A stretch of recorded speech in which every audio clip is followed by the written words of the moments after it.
See if it shows up here. Yeah, I got it. Yep, it's there. It is. Sorry about this, boys. Just trying to get these pop-ups out of the way so the damn notifications. All right, so Mike Hodge is in the house. Mike Hodge, what's going on, man? Chemical spore. He says, "Stop rocking. I'm gonna puke." Yeah. Wolverine. What's going on, Wolverine? 7777. Did you buy any new tools lately, Josh? Yeah, I did. I just made a video about the Bosch tools I just bought. I just bought this angle Bosch Ooh. drill, 12 volt, and then I just picked up a impact driver from Bosch. Nice. I like that. I like is the angle one, does it have a head that like... Yeah, it's got the head that swivels. If I can try to get it here on the camera. It's almost like a... yeah, it goes up. Like that it's got a button. One. Yeah, it's kind of like that. It's kind of like almost like the Craftsman one, but it's almost kind of like similar to the Milwaukee one. Is Milwaukee about the same one too? I've never used the Milwaukee. I think the Milwaukee's just... Yeah, I think it's a little bit different. Yeah. I don't know. It's this is the first head. Yeah, this is the first time me buying an angle drill. I don't know. A lot of people tell me angle drills are not the best because you got to put a lot of leverage on the head of it or something like that, or I don't know. It's something weird. I think it's maybe Milwaukee and DeWalt have a hex driver. Yeah, I think so. I know I had an old Craftsman one that was the black. It was a 19.2 volt one that was the angle. It was an angle drill one. I had that one. I had that one for a long time, and then it finally just crapped out. Had its time, and it said no more. And what was I gonna say? What do you use it for mostly? Mostly the angle one I'm going to be using for mostly just drilling, just drill bit stuff. And then the impact driver will be mostly for taking off soffit and fascia. I didn't see the impact driver one. Yeah. Oh, okay. So yeah, I like that, getting into the Bosch, because I don't see a lot of people using Bosch, but it's a nice lineup. I don't see anybody doing it either, but what we've been using for my wife's stepdad is 18 volt DeWalt, but they just weigh so much that once you get it up above your head, your arm instantly just falls asleep. And I'm like, yeah, it's too heavy. So I had to go with something that was a 12 volt, so at least it's a little bit more better when I'm on the ladder. I don't have to worry about trying to maneuver it, up and down and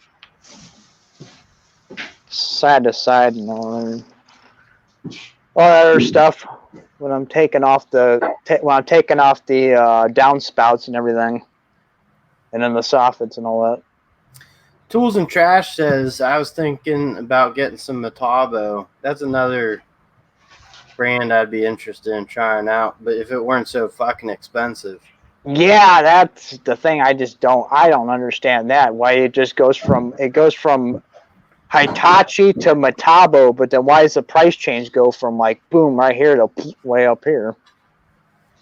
And doesn't make any sense. Like, I cut, dig the Hiltis and stuff, but I mean, yeah, I don't mind the Hilti. We just end up getting a Hilti dealer here in North Dakota just a couple months ago. Really? Yeah, he actually drives his own truck and he delivers tools to whoever buys them. I'm like, ain't seen that before. I was just looking for the 24 volt cordless that I had. You were talking about a heavy tool. Holy fuck! That that motherfucker must weigh 15 pounds.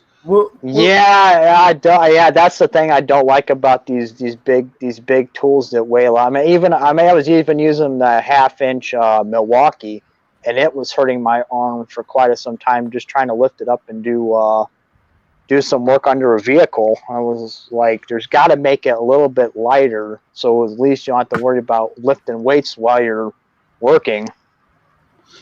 So yeah. Brad's workbench. You don't have to be conflicted. You can choose whichever stream you want to watch.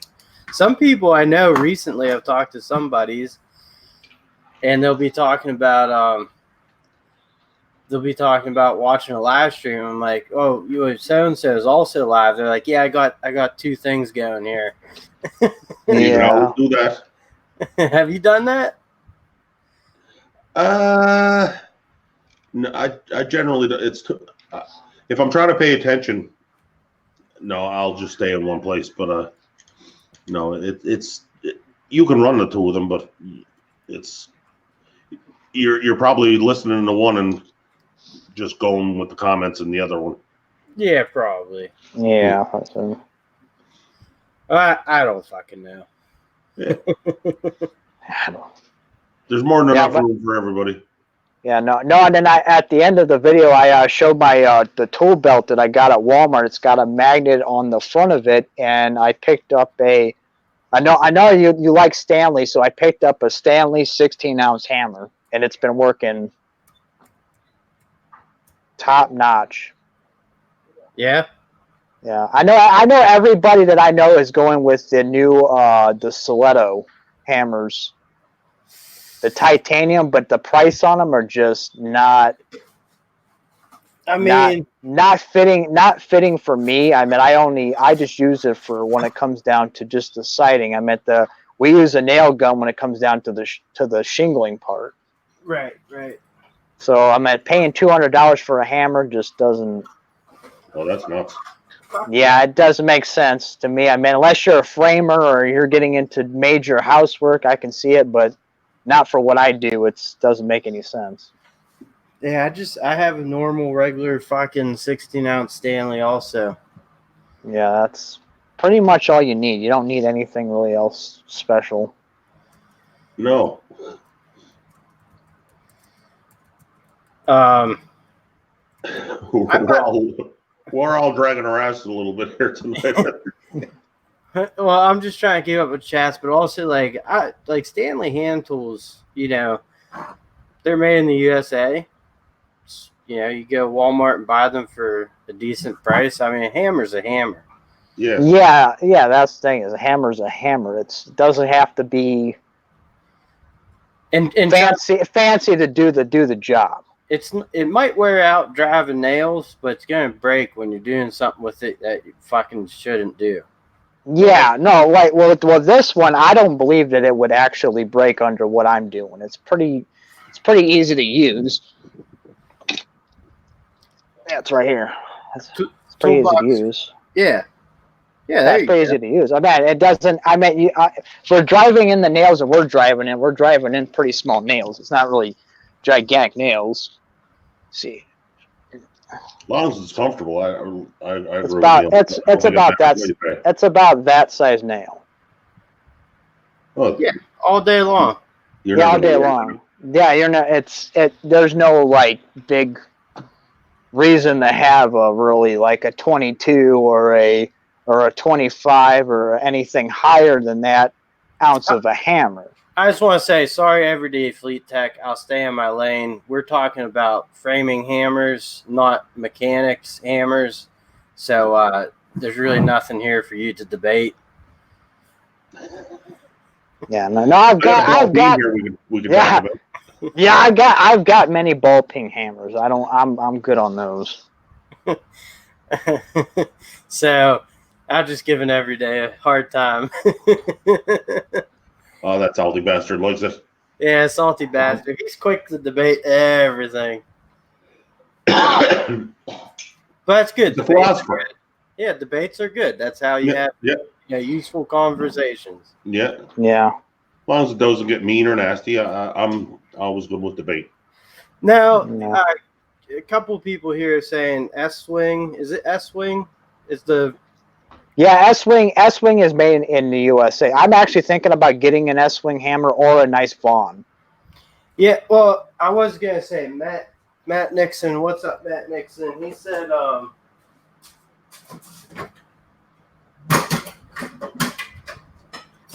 Hey, Robert Waters. Hey, Kenneth Buxton, Mike Hodge, Everyday Fleet Tech, Matt Nixon. Yeah, right. Yeah, right there. My her stepdad's got the same exact hammer, and I use it sometimes too. and what The I anti- like The about it, anti-vibe. like you said, man, yours is gonna work. This is a 20 ounce, but it's all like the handle's all metal. It's not fiberglass. It's nice. Yeah, and light. yeah, that's the thing. I gotta say, I go with at least metal over fiberglass. I've had so many bad things with fiberglass. I mean, even in ladders, I tell people, I said fiberglass ladder, even at that, is dangerous in itself because you never know when you're going to get a splinter in your hand, Well, and you can't find it. The thing with them fiberglass ladders is you can't leave it outside, right? Yeah, no, you can't because it'll just round. dry it out. It gets all beat up and stuff. So we use aluminum ladders when we do what we do because we got aluminum plank, and then we got ladder jacks when we do our sighting. We'll lift up the ladders and then put the plank on, and then we'll walk across the plank, and we do all that. Yeah. So we might do it the old school way, but I mean at least it gets the job done. I mean, well, we've had other outfits say that's pretty old school, but then yet it gets the job done pretty efficiently. Kenneth Buxton says he has Craftsman hammers. I have actually 2 at work. I love Craftsman hammers. Still, I've bought some recently that I like. Yeah, Craftsman's got some good hammers. Yeah, what's going on there? Workbench prefers a wooden handle. He likes wood in his hand. Yeah, well, that's what I was gonna say. So I have this. This is a 20 ounce, but for my other around the house shit, I have a 16 ounce wooden handle Stanley, which is like $6 or $7 at Walmart. Yeah, no, I owned a. Try to think what the brand was. It was about a 20 to a 30 ounce wooden hammer, and it was actually a framing hammer, but I still can't find it to this day. Yeah, Robert Waters is probably right. The fiberglass is for not conducting electricity. But then again, you have the end of the hammer. Yeah, I mean, an insulator. I guess for aluminum, yeah, you're. Oh, for ladders and shit, because you're going up high near wires, but then again, just be careful near wires. Yeah, we never have any problems with wires. We're never around any kind of wires to have to worry about any kind of electricity issues and stuff. The only thing we worry about is working around where they have their service port. Yeah, their plug-ins or anything like that. When you got to worry about going around those when you're working around them and putting the different fixture mounts. Yes. On the house, and other than that, we don't worry too much about electricity, so we're not really any kind of problem. We're trying to get out of any kind of electricity, like any kind of like extension cords or anything like that. We're trying to look into buying a cordless saw right now. We're just running on a Harbor Freight saw now. It's corded, but we're trying to go completely cordless on everything that we're doing to not worry about any kind of electricity problems or anything. I think I finally, between Ryobi and Milwaukee, those tools of mine, I've gone completely cordless at work. Yeah, that in my opinion is good. Mine is pulling out like the huge snake to snake out, big sewer lines or. Cordless is like, I can't even say slowly. It's taken over. Like, one time you'd see a lot of construction places. Yeah, they'd use but it's getting used for everything. It's getting used for saws. It's getting used miter saws, like that miter saw that you had, that cordless job. Yeah. You see a lot more, like, even especially if you're going around YouTube, like you see a lot of that stuff. Is you wouldn't think that you get the runtime to build a fucking house with a cordless. No, you would really, you really wouldn't think that. People would be like, oh, well, it's got to run on electricity just to get the job done. No, there's a lot of companies up here that are actually running completely cordless. They don't want the extension cords anymore. They don't want the hassle of tripping over them and having them sprawled everywhere. And everybody's going completely cordless up here now because of what's going on and stuff like that. And I apparently, from what I'm hearing, is OSHA is getting involved in a lot of these power outlet things and all this stuff and hazards that have been going on with these companies working with power cords and having issues with them blowing out and having issues with people getting shocked and people getting things, catching fire with electrical. Matt Nixon has a question here. He said, and I don't understand it, but maybe you guys do. He said, what do you think about those gardeners, circuit, alert, linesman pliers, and screwdrivers? I have a chance to get them for like $6 an item today. $6? It's worth a chance. Yeah, $6 is worth a chance. I mean, I can go on that all day. I just don't know if he's gardener, circuit, alert, linesman pliers. Yeah, I can't say I've heard of those. Supposed to have a current detector built into them. Well, for $6, hey, you can't lose for $6. Yeah, but if you're looking for a current, do you trust $6 to find that fucking current? Yeah, I wouldn't trust my wife on that. Depends no, that's the thing. That's the thing that I heard you guys were discussing about not seeing any kind of tools from Harbor Freight being used in like actual big company jobs. Well, I'm not seeing that either because I realistically wouldn't trust that. I wouldn't trust my life on something that was pretty kind of cheap. I mean, you want to have something that's got a good quality because you don't want to bet your life on something that could fail, and then you think back in your mind, okay, I could have spent a little bit more money on something that would have been a little bit more quality, and then to keep the person safe and not have to worry about that in the next in the next round. Well, there's a few things I want to address real quick. First of all, I do see a lot of Harbor Freight tools being used professionally, but not the cordless ones. Yeah, not the cordless stuff. See, and that's the thing with the cordless stuff. I don't think it can keep up. Right. And I've seen a guy use a cordless tool from Harbor Freight, and the thing burned out within a week. I mean, it just could not keep up.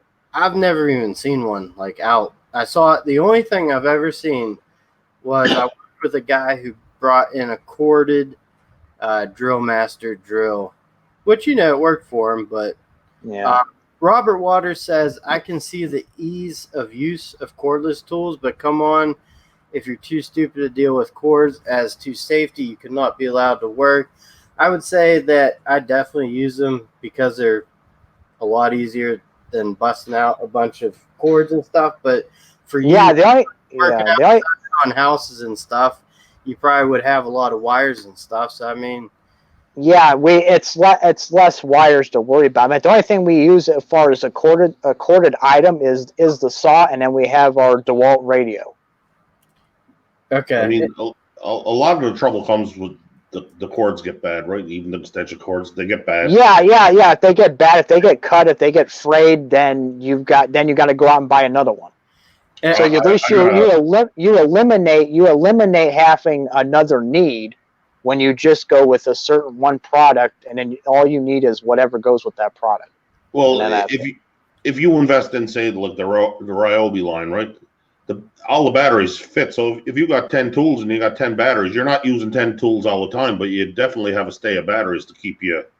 Yeah, you definitely have that. Like as far as cord goes, like I had a Sawzall here. I actually was videoing cutting up this car that I was doing, and the cord caught on fire. It was like, I bet. I knew the cord was bad. What's going on, Ouzo Lou? Ouzo Lou. What's going on? What's yeah, it's working, guys. You outside in the Trade it wouldn't garage? work. Outside. Figure it's nice out. Enjoy Your the nice garage is weather. nicer than my garage. I gotta clean it. Got a lot of junk in here. Yeah, it's the same as me. My garage is packed. I can't even do videos in my garage. Well, Yeah, I had wanted to, pulled Mike the car out. Hodge says he pulled the car out. Yeah. Hold on. Mike Hodge says, I see Earthquake half-inch cordless in auto shops. Mike Hodge, I do know Earthquake lineup gets used professionally, but Yeah, I've seen that too. I meant that, but I would have to say, far as their as far as the good, better, and best. I mean, I've not seen the good stuff in the professional kind of thing, because some of that stuff it's not going to keep up with well, the better or the best. yeah, I'm not a mechanic, so I'm just staying in my lane. I can't speak on that. So the Yeah, I don't know anything about it. I don't get into that. Right now it's roofing and siding, so I don't get I don't into have access to automotive half stuff. these brands, so it's all Greek to me too. Yeah. All right, so we got Uzi Lou Garage in the house. What's going on? How was your weekend? Not bad. Not too bad. Been busy just around the house. I work on Saturdays, so today just been busy out around the house all day. Finally, it was raining and it finally cleared up. Just mainly doing stuff around the house. Cleaned up the garage a little bit. That's about it. Now hanging out with you guys.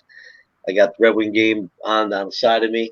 Trying to look at that here and there, but that's about it. How about you guys? Who are they playing tonight, the Red Wings? They're playing Dallas. They're losing 1-0. That's a good game, though. Yeah. Is that a Corvette sitting behind you there, Uzi? Yep, that's the C4 vet.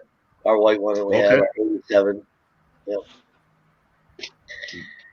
Must Yep. have been a while since you had that in the video, because I don't think I've seen it.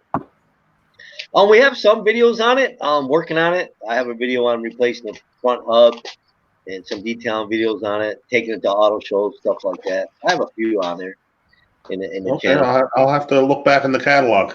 Yeah, we got a lot of videos. We got over like 200 videos. Yeah. We got tons of them. And then I'll have some new ones coming up with the C4 Corvette detailing it. Because we brought it to last week, we brought it to a Corvette car show. Okay, nice. That got rained on too. It seems like it's raining. It's pretty much rained all this week. Actually, all year. It's been terrible for car shows. I see you got the dragster back there. I've seen some videos on that one. Yes. That's gonna ruin my life this winter.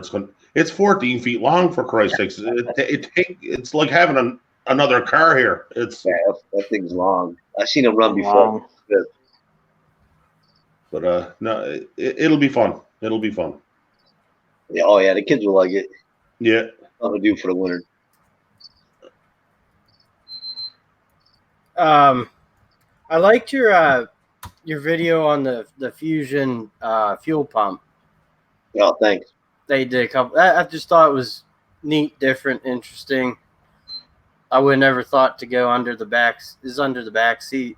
Yeah. Well, yeah, I looked online and it did say it was under the back seat, but it wasn't no like videos on how to do it. There was a couple words kind of showed you where it was at and stuff like that. And so Well, there was a need then. Yeah.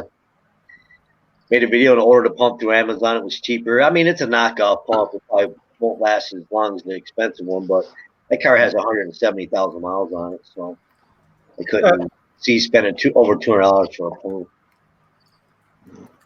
A lot of times it's all the same people making the pumps. It is. I mean, it was exact. It was identical to the original pump.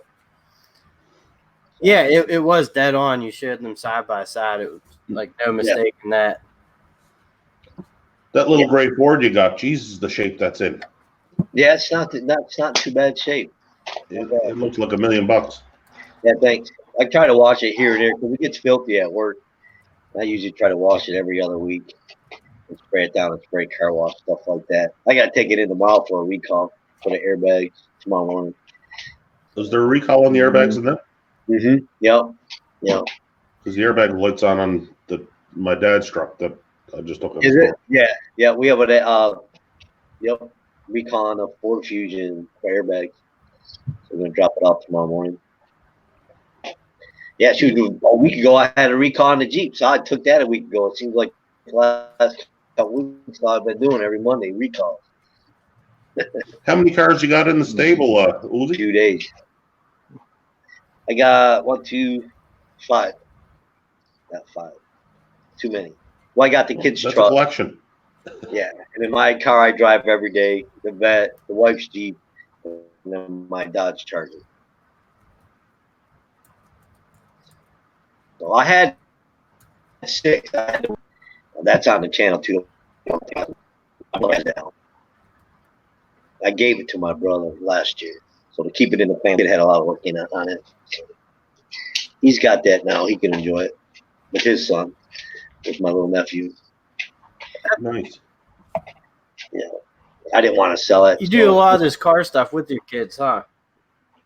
Yeah, I do a lot. He's into cars, but it's nice because I'm into cars, so it's enjoyable. Me and him get to go do car stuff, car shows, work on the cars, mess with them a little bit. But it's fun.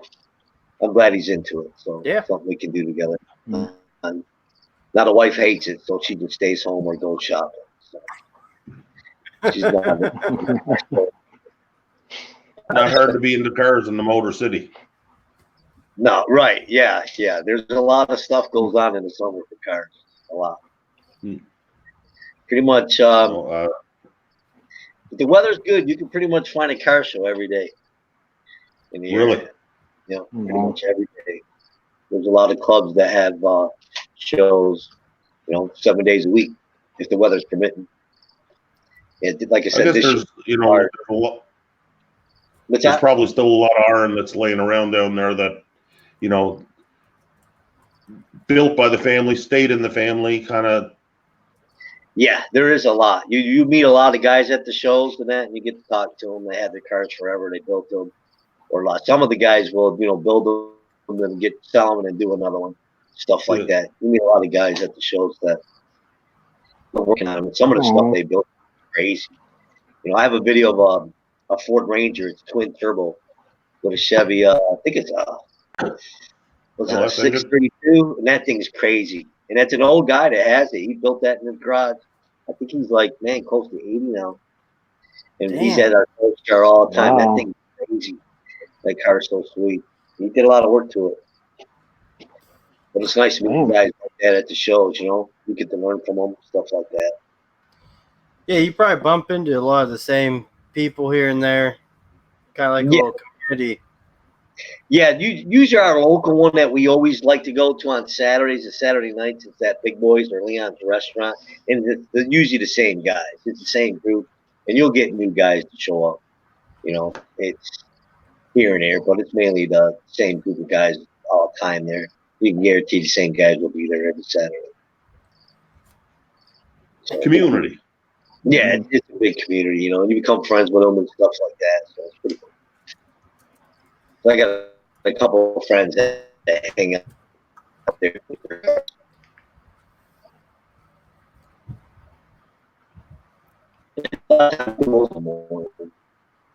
Hanging out, just looking at cars and talking cars.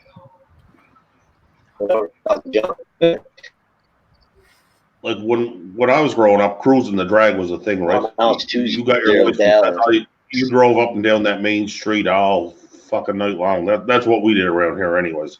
I don't know what your guys' community's like, but the kids don't cruise the drag anymore. The car culture for today's new driver it's just transportation.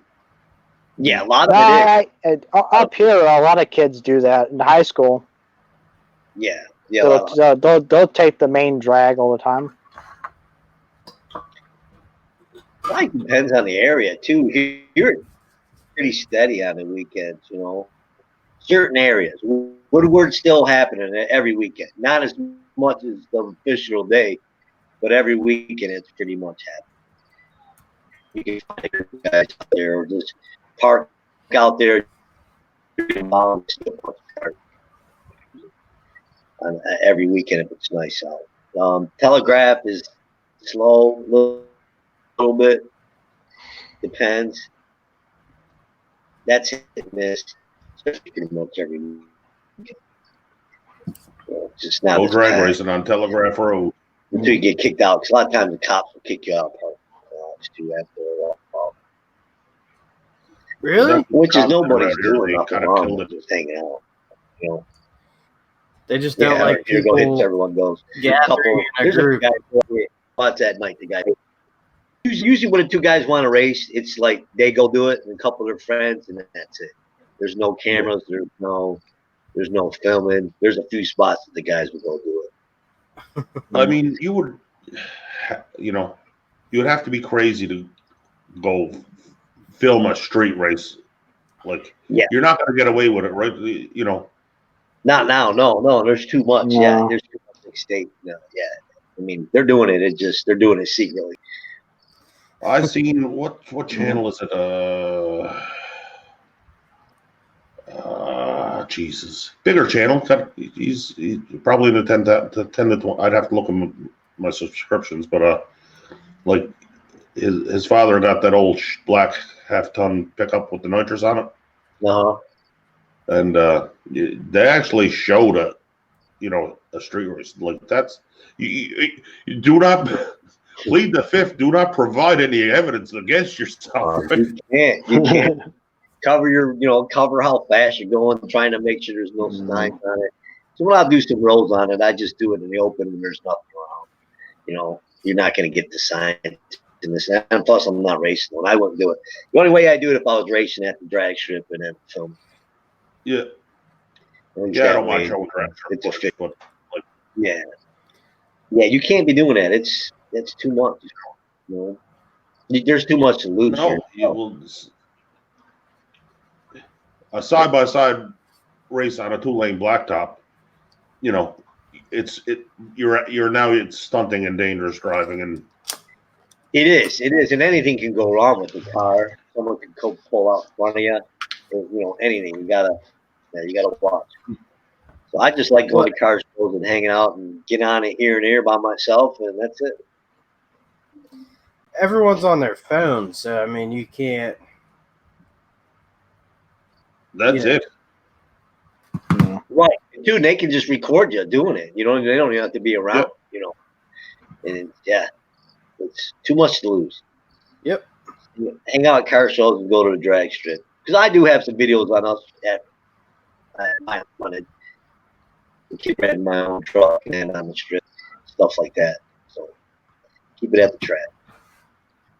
I never used to street race, but I would like off-road, and there was some back road. There's a lot of back roads out where I live, and sometimes they have four-way intersection where like there's a raised piece, so I would jump cars and stuff, or do shit like that. But when I was a lot younger, I did a lot of but as you get older, working on that, railroad tracks.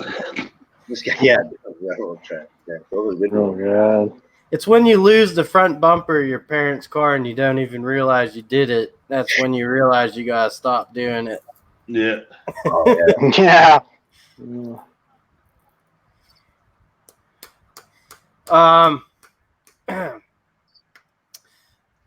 So I mean, I guess there are a lot of car shows if you look for them. If you're in that type of Yeah, I'm sure you can find any area you're at. You can probably find a group, guys you can join or start one.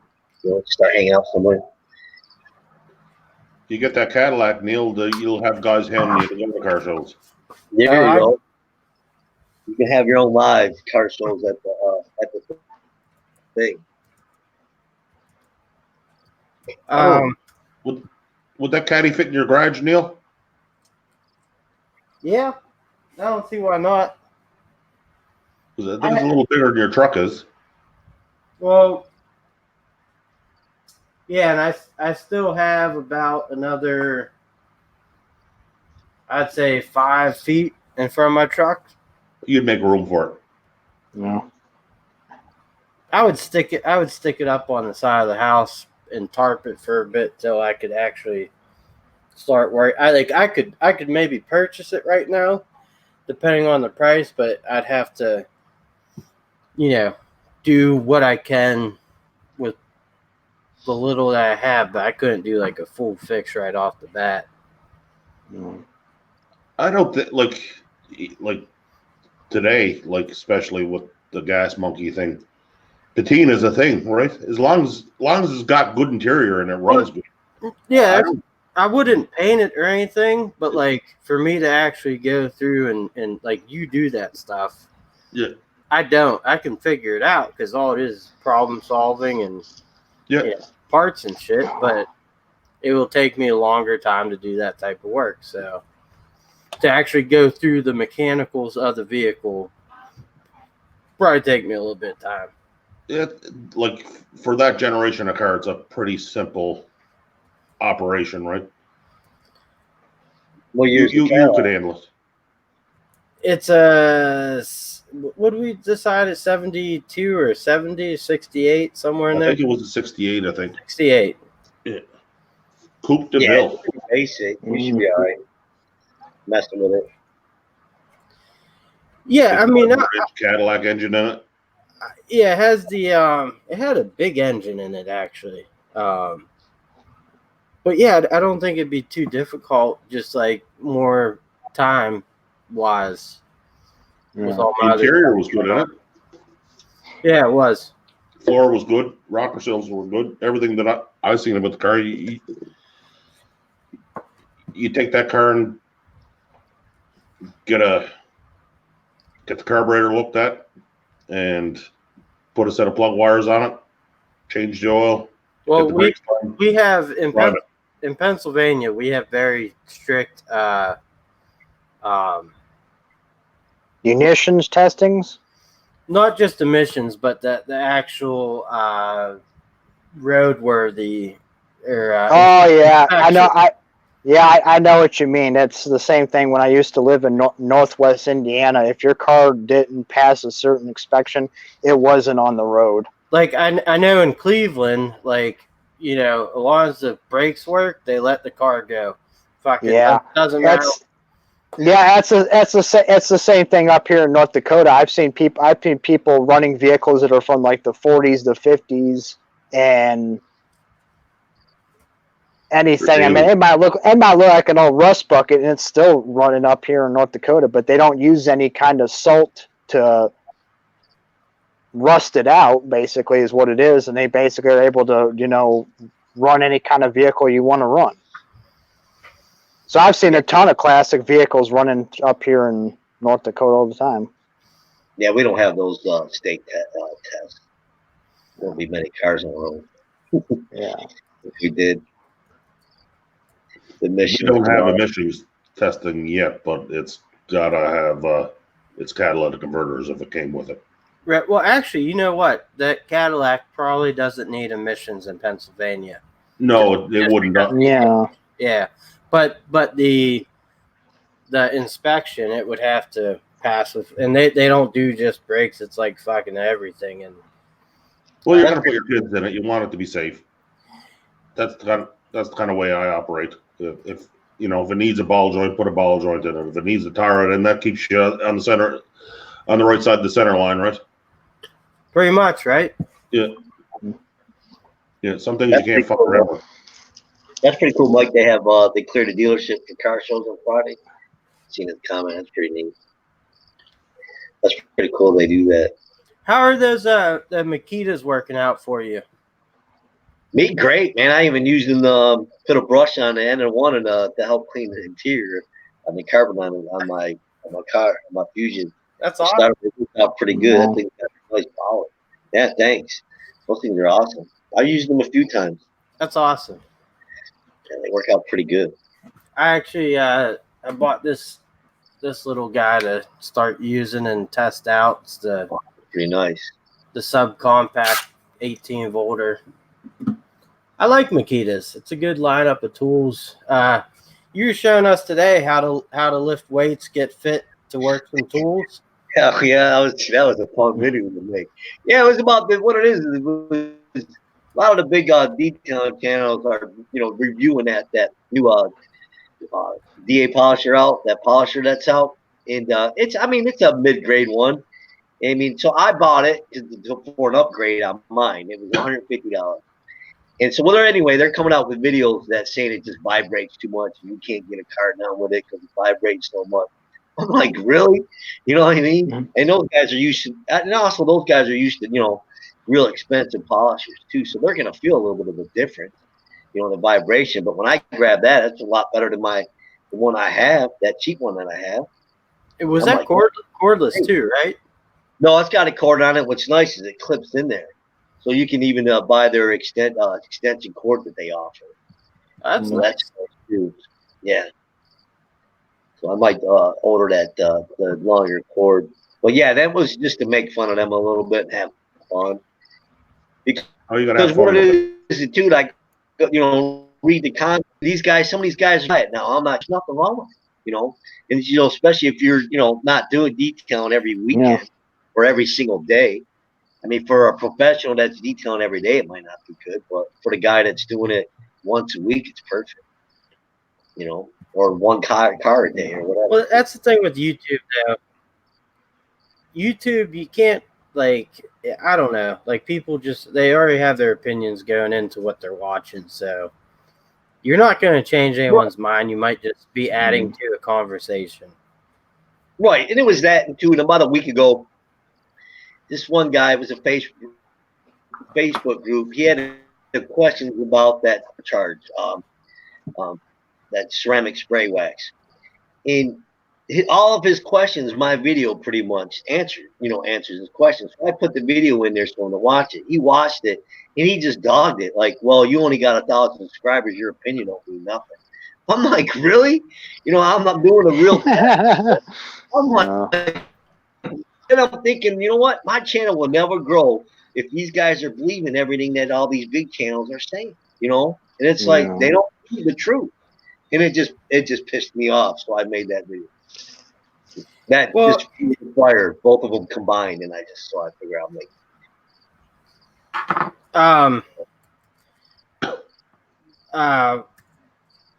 so a lot of people on YouTube, I think, are like DIY type people, Yeah. So, I think your channel's a nice niche because you do a professional job detailing, but that's not how you make your living.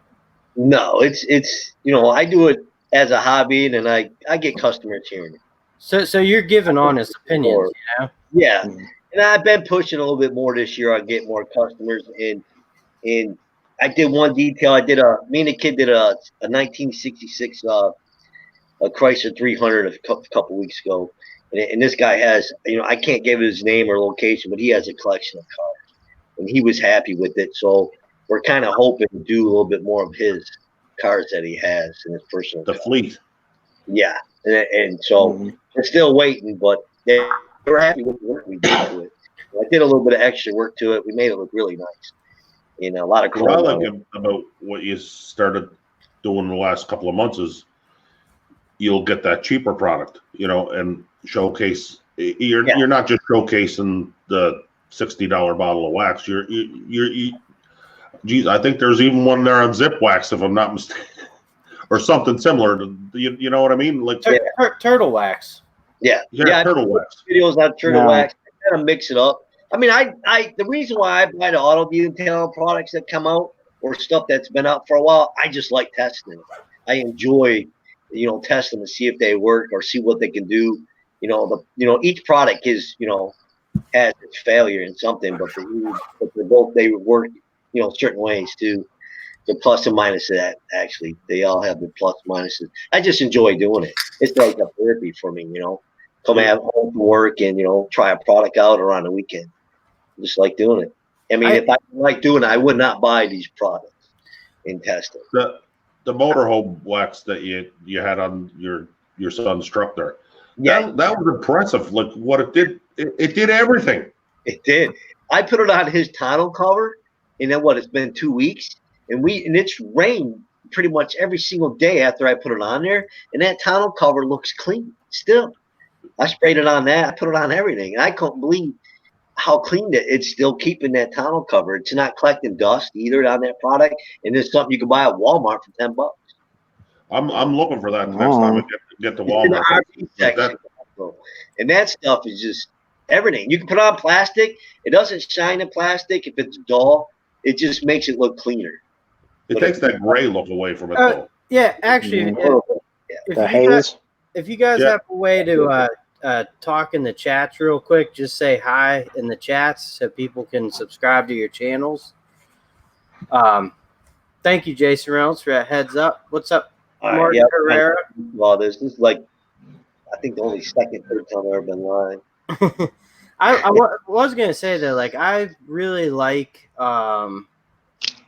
detailing my cars, but I get so anal about it that, like, it frustrates me every time I do it. But I will say, like, the way I do it is I wax them just twice a year, although this ceramic wax is definitely going to change that. But I usually use Meguiar's before the winter, and then after the winter, when I could do a nice cleaning, I just use turtle wax to get through the summer.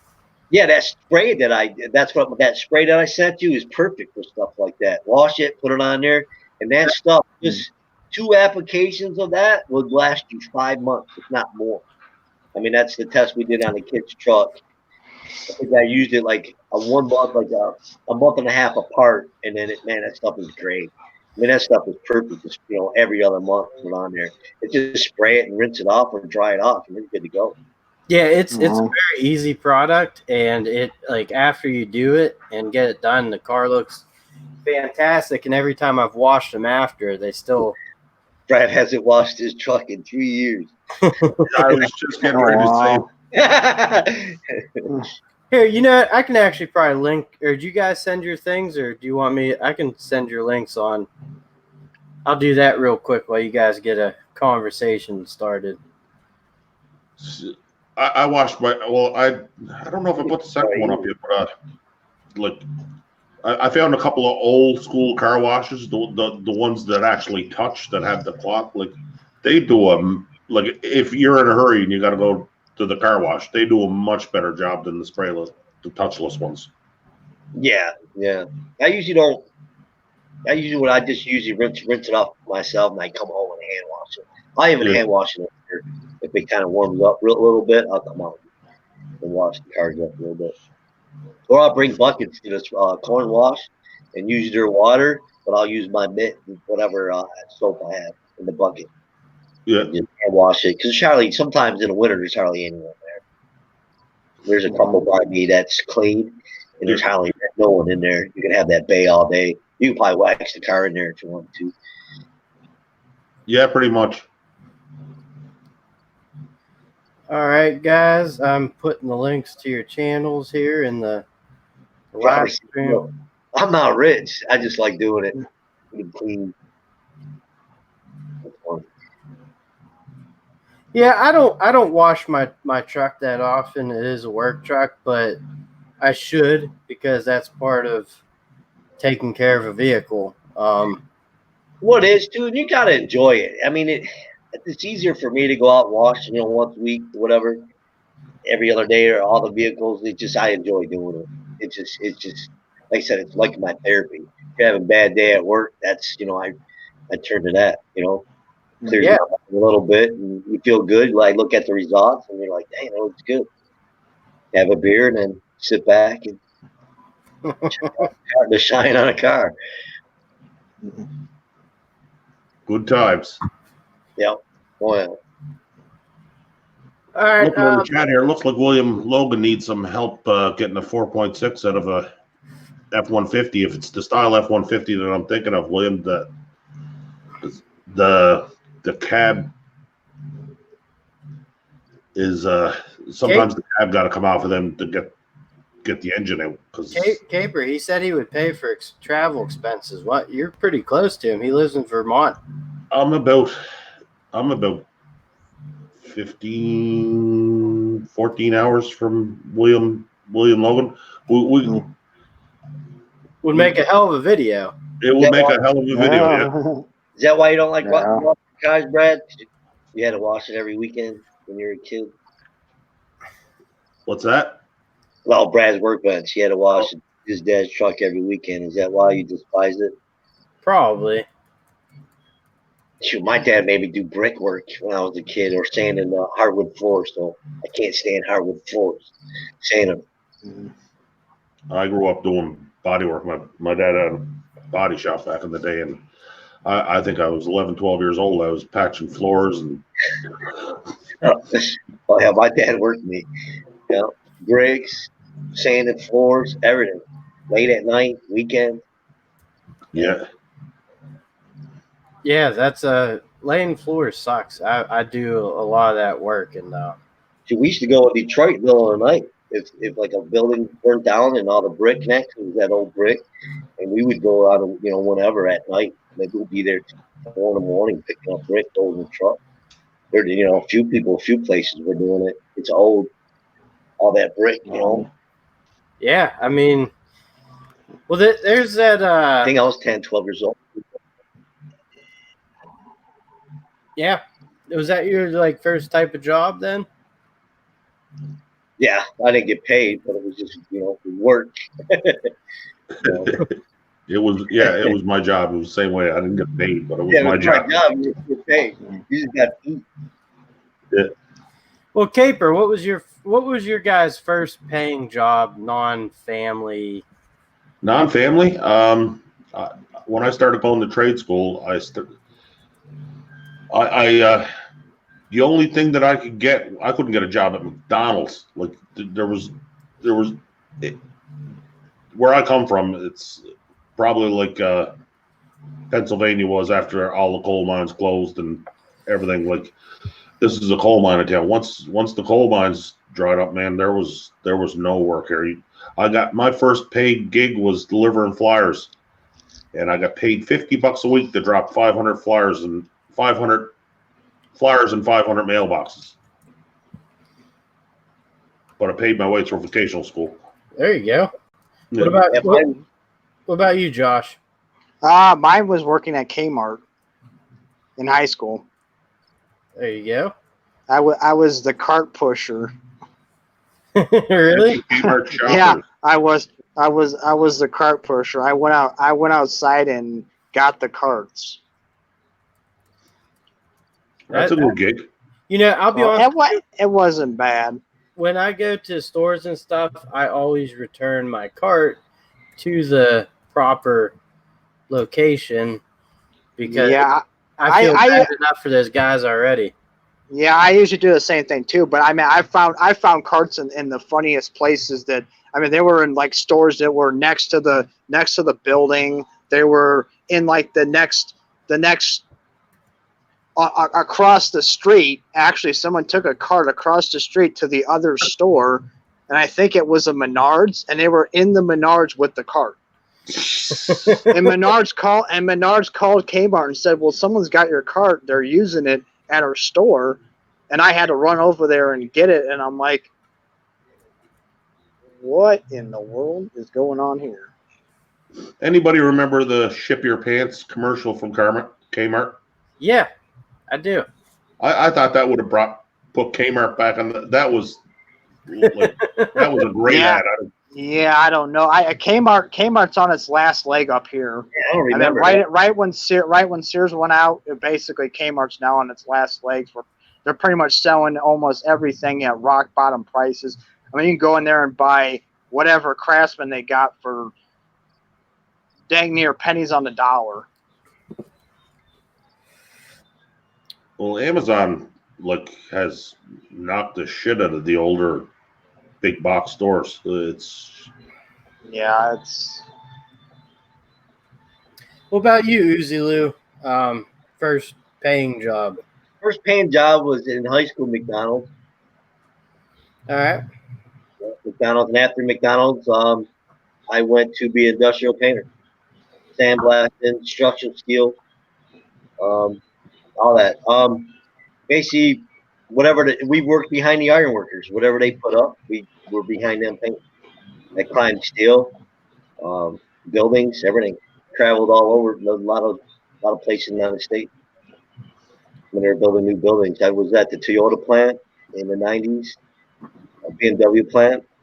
When they first started out, I was there when they first started putting the structure steel in, and then I didn't go back for the second phase. They sent me to Holland, Michigan after that one for a new building out there. I've been at I painted the star for the Chrysler building, the headquarters, before it went up, stuff like that. And then got tired of traveling, and it was rough on the body, and then I became an automobile painter, manufactured, not body shop. We painted all new parts, uppers, everything. Um, Learned how to mix the paint for temperature, viscosity, metallics, and then was learning the eco system and that. And then the place closed when the auto industry took a fall in 2005. The suppliers were the first one to go down, and I was laid off for a while. And then got a couple of jobs, painting in those places went under too. And then I like I'm done, and I got out of painting, and I was lucky enough to the railroad was hiring about a year and a half after I was laid off. I worked a couple of jobs, in between that. It was a big struggle for a couple of years. And then luckily enough, I got in at the railroad. And then I was track maintenance for a while, repairing railroad track. You've been everywhere, man. Yeah. Had a few jobs. That's good though. So, Yeah. You learn a lot. That's, a lot of people don't, they get in one job and just, that's it. And Yeah, I had a few. I mean, I was laid off too before at the railroad, like 2 years after I got in. And that's when I think they had the big three had another bailout. Everything died in Michigan. I mean, there was nothing here. You couldn't get a job at Lowe's. And then, luckily enough, as I went back to the place that I was an industrial painter, I went back and worked with them. And I was out of town sandblasting again. And then I got called back to the railroad, and at the railroad plant. Sandblasting's a dirty gig. I did the industrial painting thing too. With, it's a lot worse than painting cars, because there's such an amount of chemical that goes into that industrial paint because it's yeah, it definitely, it's nasty stuff. Yeah, no, my dad knows about it. Yeah, it's nasty stuff. I mean, and you felt it too. I mean, after work and stuff like that. So especially sandblasting, because whenever we sandblasted, we had to paint, that day. The rain, what flash rust or whatever. Structural steel, we would prime it, and the next day we pretty much finish coat it. I painted at Mako. That was the first job that I had when I left my hometown and went away to work. And man, the only thing I could compare it to was the Dunkin' Donuts commercial. It's time to make the donuts. They just kept coming and coming. It was like a fucking factory. It was time to make the donuts. What were you painting? Everything and anything, cars, collision stuff, Yeah, it never stops.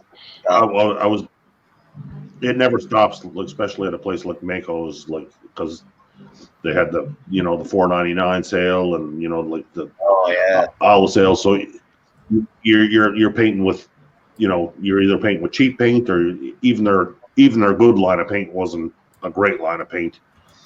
Yeah, I was lucky enough to paint with the good stuff, PBG, BSF, when I was an automobile painter. I learned a lot. Yeah, and I've used PPG. I've used DuPont, when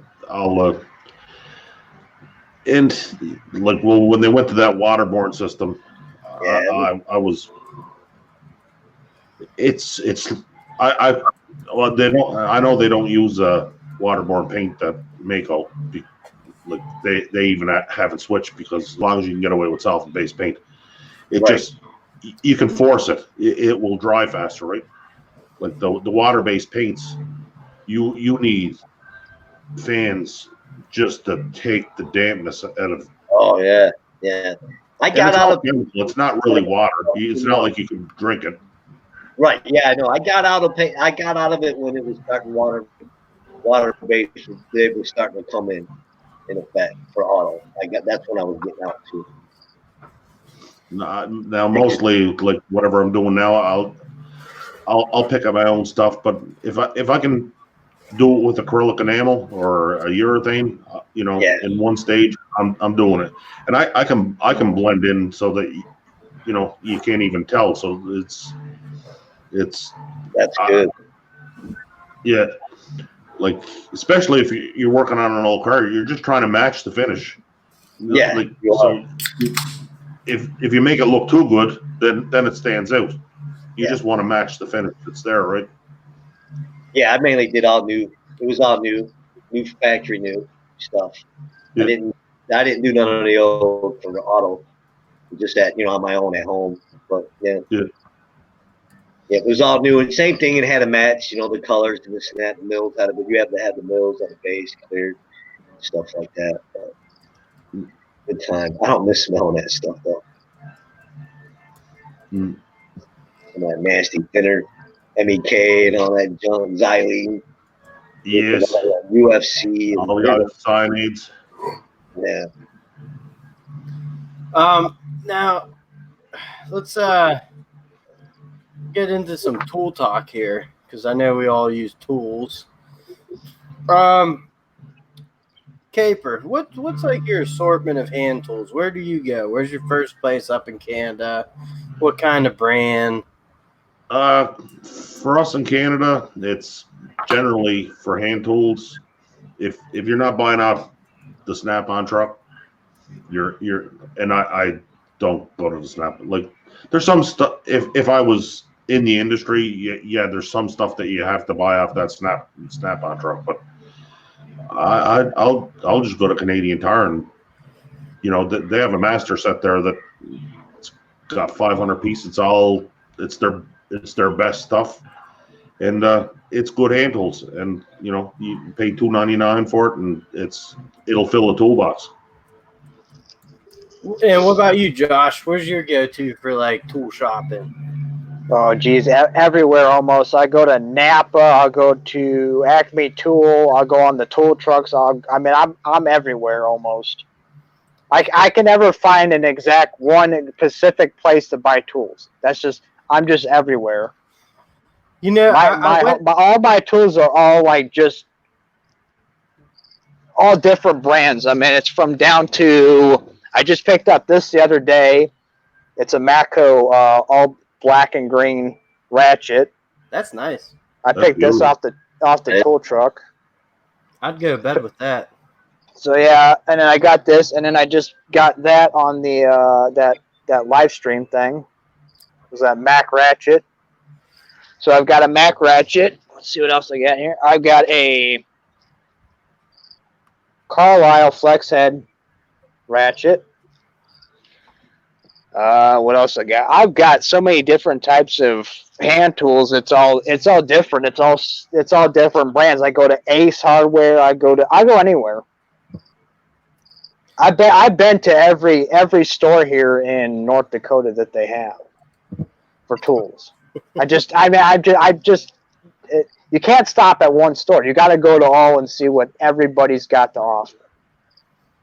That's true. Yeah, don't settle on, if there's something.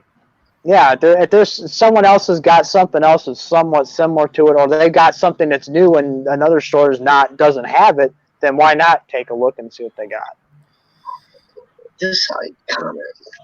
Yeah. Mike Hodge says all I use is Pittsburgh. I mean, Snap-on. It depends on who's in the live stream. David M says, where at in North Dakota? Bismarck, North Dakota, the capital city of North Dakota. Okay. It's out in the middle of nowhere. If you look on your GPS and you type up Bismarck, North Dakota, if you go north, there's nothing. You go south, there's nothing. You go east and west, there's nothing. We're dead center in the middle of nowhere. It's just flat land, and Prairie. That's it. And what about you, Uzi Lou? Where do you like to shop for tools for at home? I'm sure you got a lot of places, but Usually go well. It's close. I usually go to like Harbor Freight, Lowe's, Home Depot. Now, pretty much. so were you like a Craftsman guy? Yeah, I had a lot of Craftsman. When We had a Sears store close where you can get it. A lot of Craftsman tools and stuff like that. And honestly, a lot of my hand tools for mechanic tools are hand me downs from, my wife's grandfather. Some of my tools. That picture I sent you today of that one, that old tool to punch holes in sheet metal, that was my wife's grandfather's. And I used that a few times on my Mustang to put holes in metal. That's basically a lot of my tools, and I have some friends that are mechanics, and it's nice is they'll buy new stuff, and I get the old stuff. They'll just give it to me, clean their car up for me, and that's what's pretty cool. That's a good deal. I like the Ryobi hand tool, though. I like the Ryobi cordless. I have them. I have a lot of those, and then I got a lot of air tools, stuff like that. You do a lot of work on your own cars, right? Yeah, if I can fix it, I'll do it. If I have to take it to a shop, then I will. But I'll try to fix it first myself, or have my buddy come over and help. But it's a mechanic for a living. They're definitely making them harder to work on. Yeah, the newer ones are. Yeah. Like even my Ram, the headlights. I can't get to it. I could probably figure it out, but to change a freaking bulb, I mean, you gotta take the front end on some of these cars and do that stuff. Crazy. yeah, like they're like, well, yeah, to change the light bulb, just remove the front end, and yeah, I don't know if it's the Malibu. I forgot what. I had a Dodge Ram and changed the headlight without taking it out, but man, it's you got to be Houdini. Like it's that's what I like about the Kia. Two screws on the top of the headlight, I could take the whole fucking thing out, change the bulb, shove it back in. That's cool. The way it should be. Right. Like if you can't let somebody change the headlight on the rig, like if you want them coming back for everything, like you make it that hard that somebody can't change a headlight on the rig, like really, like shame on you. I think you're fucking over the mechanics. I mean, they shouldn't be troubled with changing fucking headlights. Yeah, not headlights, just the goddamn bulbs. I mean, some of the stuff. Look what the Ford is. It the Ford Edge, I think, that they put the. Is it the Edge? The Ford's getting sued right now over. They put the fuel pump, not a fuel pump, the water pump inside the engine. It's like a $5,000 job to change out the water pump. Are they crazy? That's something you can do in your driveway. If it was outside. Yeah. I mean, that's crazy. Yeah, it is crazy. Yeah, we couldn't do it, in your garage.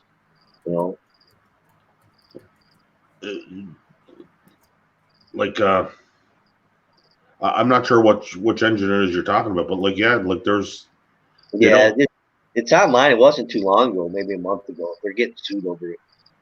So it is. I think it's the Edge or the Flex. It's one of them. What happened with it? Is they have the water pumps inside the engine. To change the water pump, you got to tear apart the engine.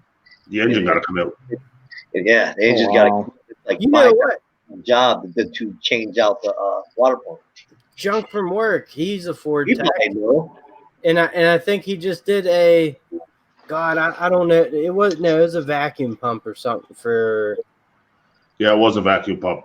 And I forget what for, but they're doing it out on a recall, and he is asking the other technicians. He's like, "Well, why are we changing them out?" They're like, "Well, it's a fucking recall."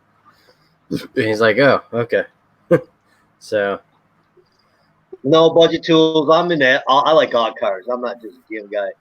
I own a Jeep, the Chevy, Ford truck, but it's the kids, and I got a Dodge, so I like them all.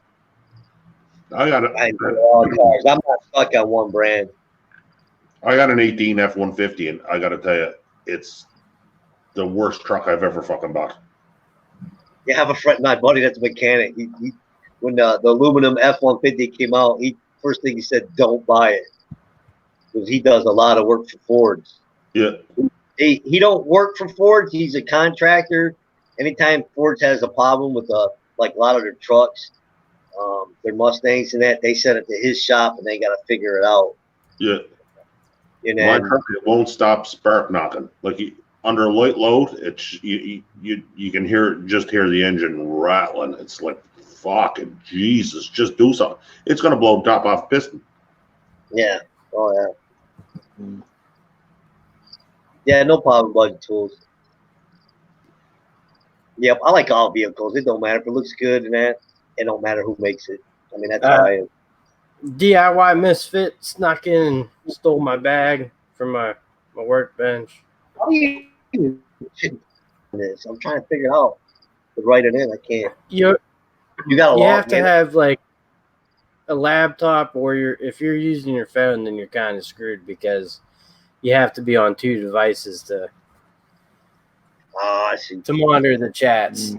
But you know, we'll keep you up to date here. No, the bag's still there, thank God. I'm pretty sure you guys would tell me if there's some guy in my garage behind me taking shit. So I would think you would be Well, you able got to the door hear open. him. I would certainly hope so. well, yeah, I mean, We got your back. We got your if you guys yell enough, they'll leave. Yeah. Does StreamYard have an app? No, it does not. You can use your phone if you have like the latest iOS or whatever, but I don't think you actually have to. Like, if I was inviting you guys on, I don't think you have to sign up for it. Like, I think I didn't have to. But I just wanted to make sure. At the maintenance man, do you have a great pair of waterproof boots, but you start working with tennis shoes and end up with shoes soaking wet? Actually, I just bought a new pair of work hiking boots that are fully waterproof, that are like tennis shoes. So That's awesome. yeah. Because a lot of times, you get into a shit job and you gotta walk in some water, but like at the same time, I don't work a job where I gotta fucking wear steel-toed boots. You look like a jackass. So Yeah, coming in with your steel toe boots over walking all over everybody's floor, and yeah.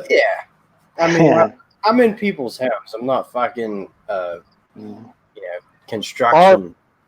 Yeah, or walking on a what the heck they call it? Walking on tar paper with heavy boots is not a good idea either. When it's like 80 degrees out, you stick to it. Yep.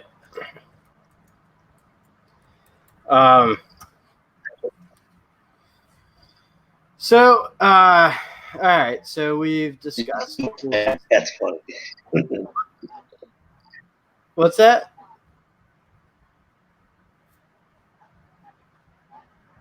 What was that, Uzi?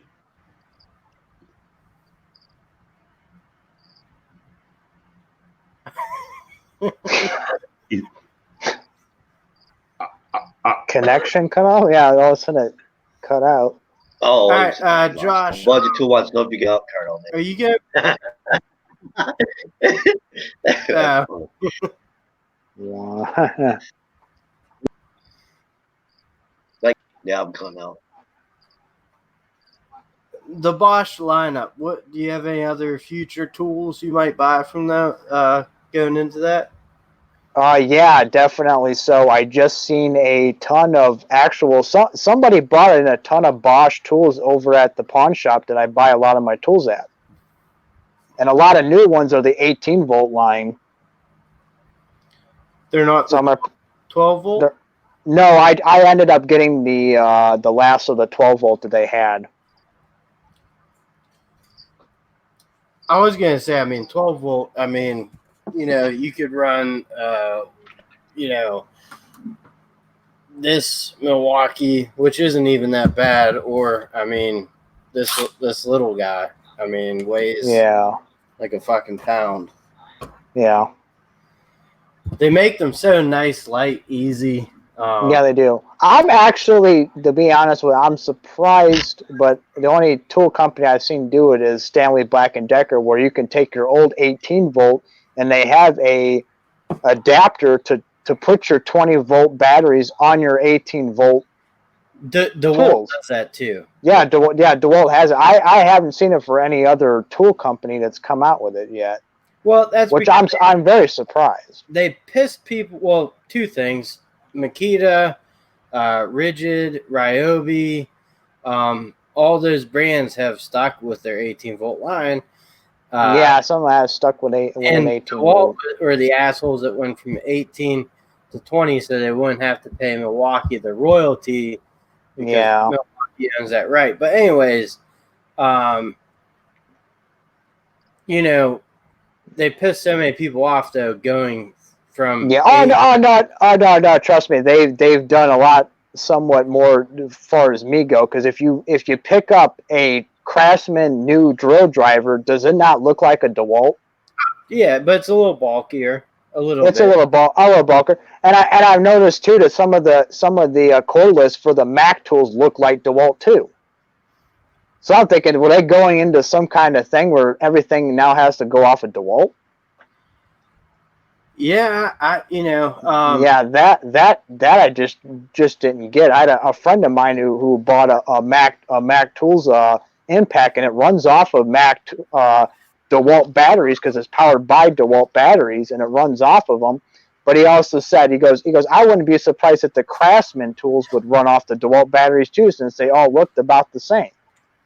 Well, yeah, we know Craftsman's owned by DeWalt, so is Porter Cable, and they all look the same. Yeah, they all looked about the same. And the batteries all look the same. They just changed the. They changed the innards in them a little bit and stuff like that. But I gotta say, that's the only platform that just. I mean, I might as well just say I'm buying another DeWalt rebrand. It just feels like it. I'm just buying like their basis is all on DeWalt.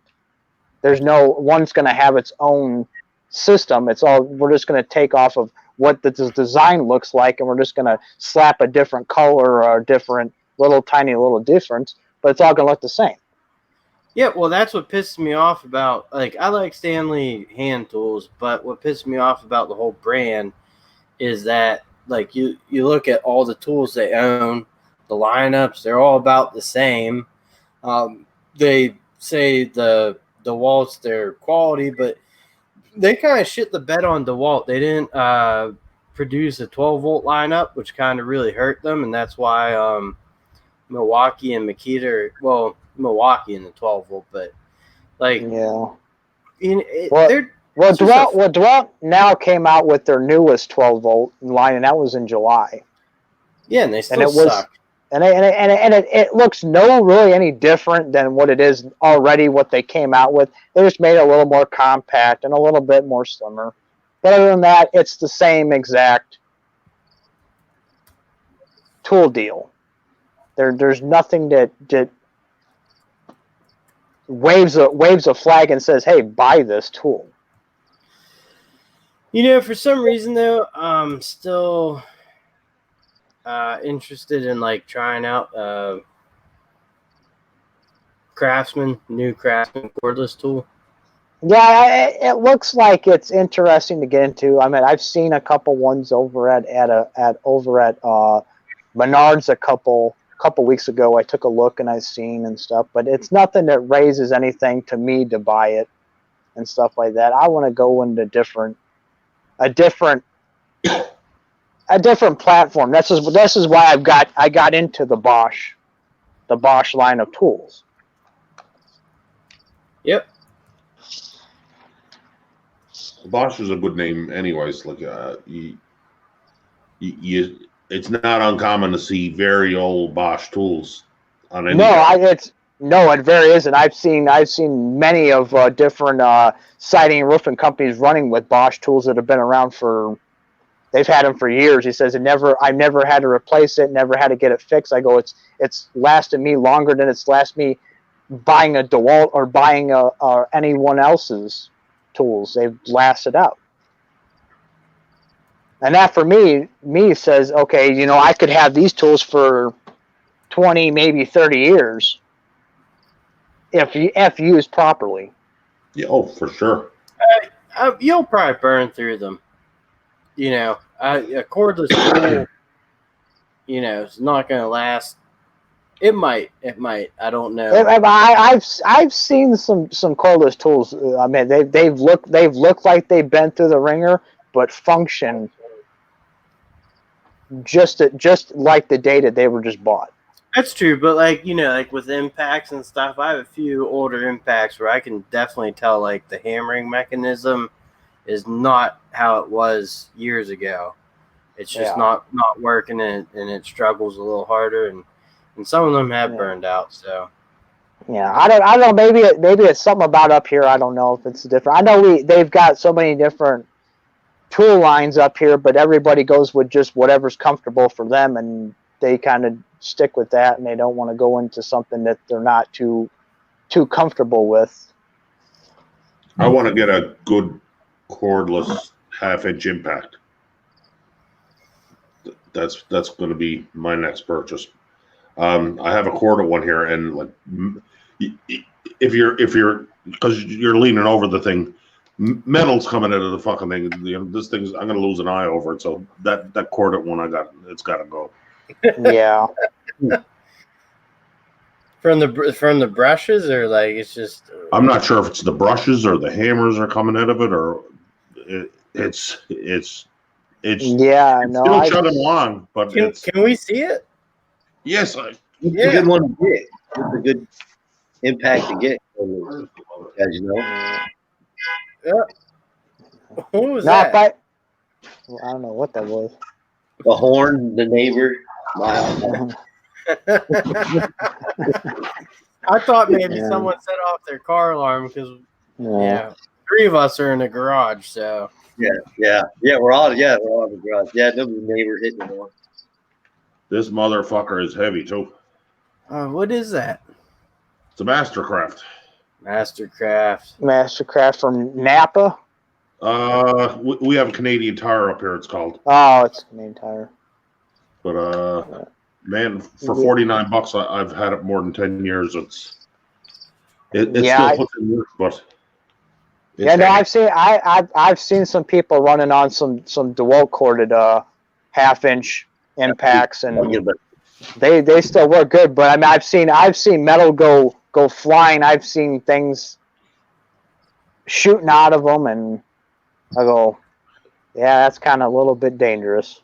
I got a big Ingersoll Rand 1/2 ton. They call it the 1/2 ton gun. It was the biggest gun you could buy back 25 years ago.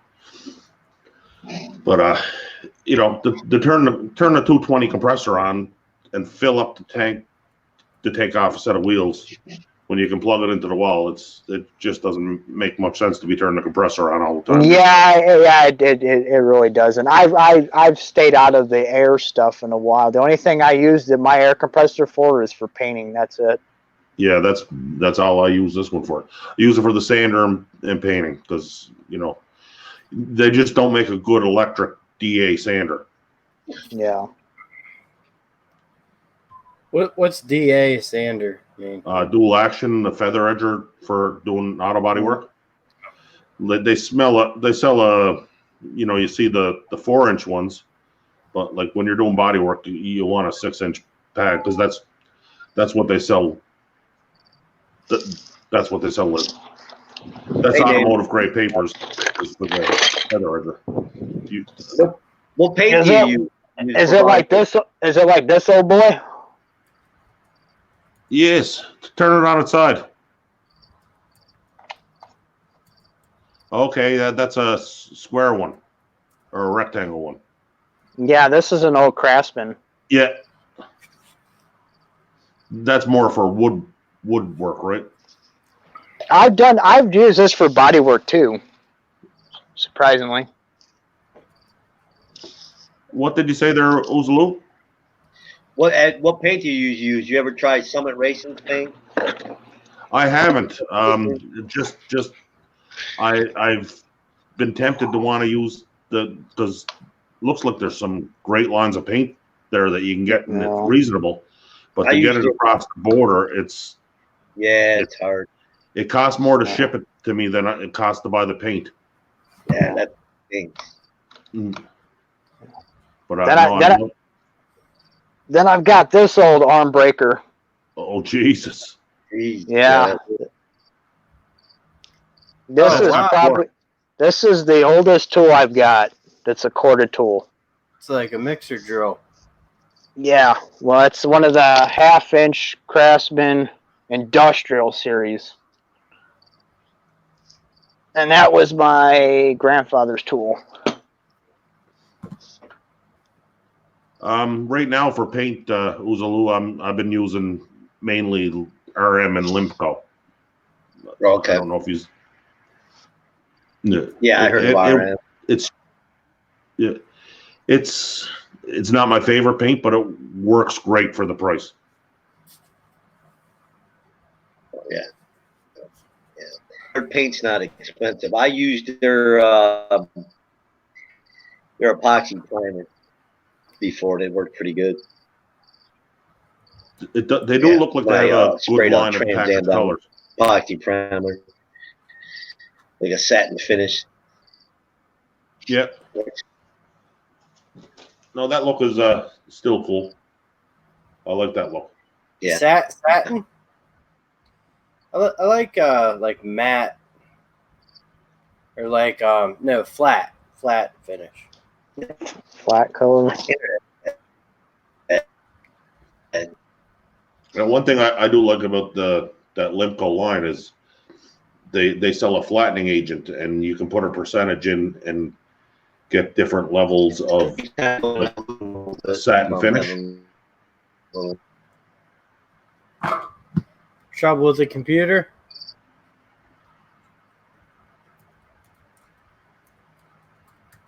The crickets are taking over his computer. I can hear the crickets. Yeah. Or is that your place, Neil? No, not mine. No crickets got in the garage? Not this time. They must have died, thank God. They're driving me nuts on live streams. Oh, yeah, no, I had one that actually got in my house and I couldn't find him. And I thought he was in the air duct.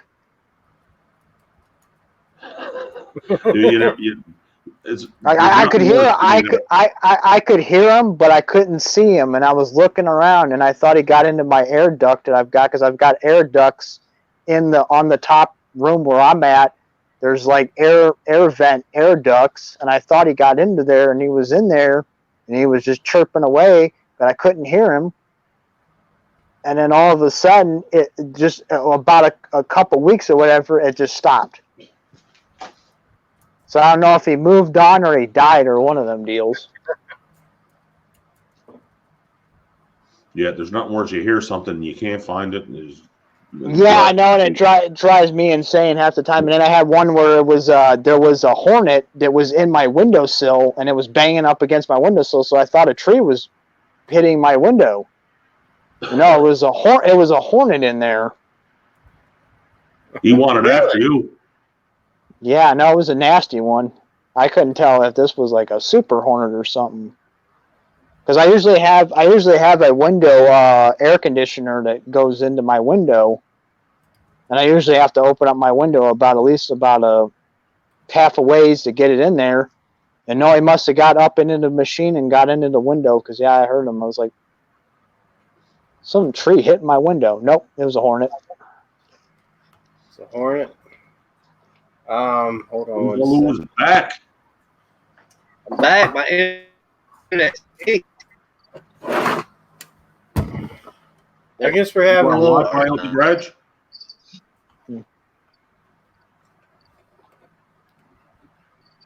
Yeah, garage. We are going to have someone else hopping in here just for little bit. I did promise my wife I was not going to run late tonight, so. Me too. I caught some hell for going 2 nights in a row. Yeah, me too. Yeah, no, same here. I got to get up early in the morning too. Yeah, so we won't. I'm sending out the invite there, Heartless Fairy. Hold on 1 second. You guys can talk, discuss whatever you'd like.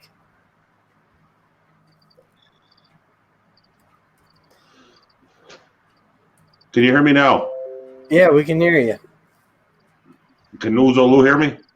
I don't know. I can't see who's Lou. Yeah, I hear you now. I can see Yeah. him. I'm hearing you right now. So what were you using for automotive paint, Ouzo? At home, I was using Summit. Have good luck with it? Yeah, it worked pretty good. It was a Were two-part. you It was using good. a single stage or a base clear? Base clear. When I painted at the shop at work, it was it had to be baked dry. It wasn't a two-part. I had to go in the ovens and bake it up. We did a lot of metallics and that. We did a lot of like Jeep bumpers, hoods, moldings for the Cadillac. We did a lot. We did everything for the big three. Painted all kinds of bumpers and stuff like that. And same thing. It went through an ecosystem, then primer, and then base, and then it went through 2 boosts of clear. Okay. It was a moving line. You had to, it was moving. It was production. So your bumpers were moving next to each other, and you just had to go. So was this a factory that produced or were you at painting factory pieces? Yeah. Yeah, we're a factory. Moved on a line. It had to be perfect, so. Yeah. All different colors. We did the silver, like sandust, and your typical colors, white, black, whatever.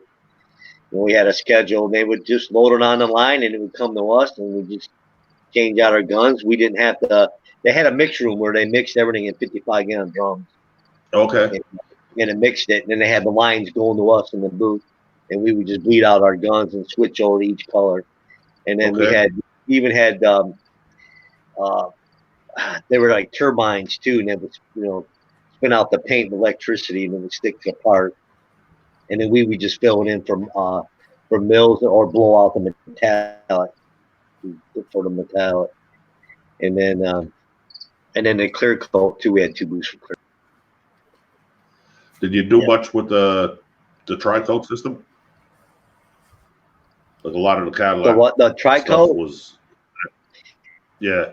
Yeah, some of it, like the white, we did some candy apple. We did candy apple. We did tri-coat white. Man, it was a pain to dry. The pain, you had the white, and then you had to throw the tri-coat on there.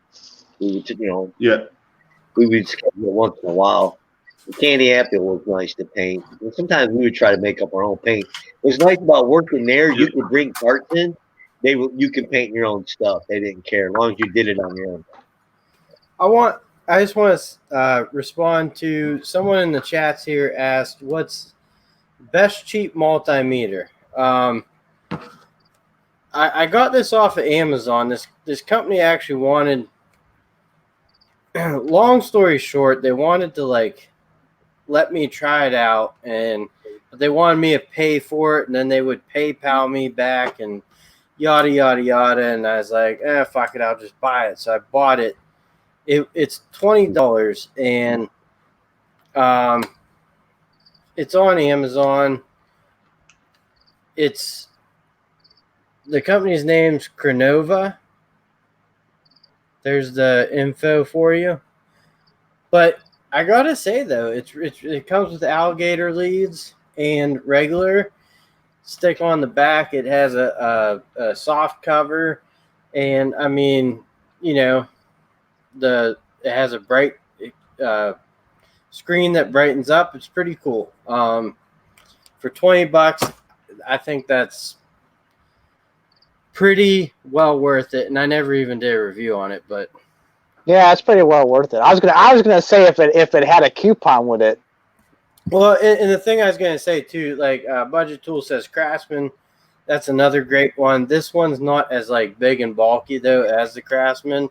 It's a little more slender. Does have a You little understand? Yeah. thingamadoo or whatever. Yeah. I thought you did a video on that one. Zaphiel I got thought it you for did. $7. So there you go. Blinky wants to know if it's worth buying spray paint in a can, automobile. What do you think? What was the question, Ouzo? Let me see her. Blinky has a question on paint cans. Is it worth buying automobile paint? It depends. I have used it on rocker panels on our old F-250 where we replaced a 4-pan in the rocker panel, and that's what I actually used.